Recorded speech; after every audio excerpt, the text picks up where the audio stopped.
প্রয়োজন হয়? খুব সুন্দর প্রশ্ন করছে একজন। একজন লেখছে, বাচ্চাদের পোশাক বানাইতে কি মেশিন লাগে?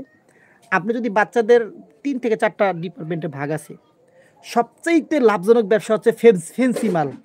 আর ফেন্সি মালের ব্যবসাটা শুধুমাত্র কামরাঙ্গীরচর আর নারায়ণগঞ্জের কিছু লোক করতাছে। আর ফেন্সি মালের ব্যবসাটা এর বাহিরে সারা বাংলাদেশে কেউ করতে পারবে না। কারণ ফেন্সি মালটা খুব ক্রিটিক্যাল একটা মাল। ফেন্সি মাল হলো আপনারা যে আপনাদের বাচ্চাদের জন্য যে এই যে জামা কাপড়গুলো কেনেন, বিশেষ করে মেয়ে বাচ্চাদের ওই যে মশারির মতো পোশাকগুলো থাকে, ফুল করা থাকে না? দেখছেন না ফুল করা থাকে?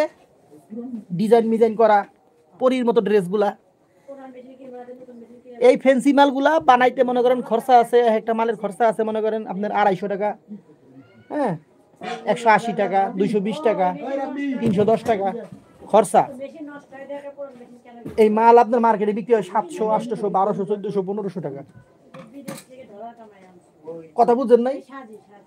ফেন্সি মাল বুঝছেন? কোনগুলো ফেন্সি?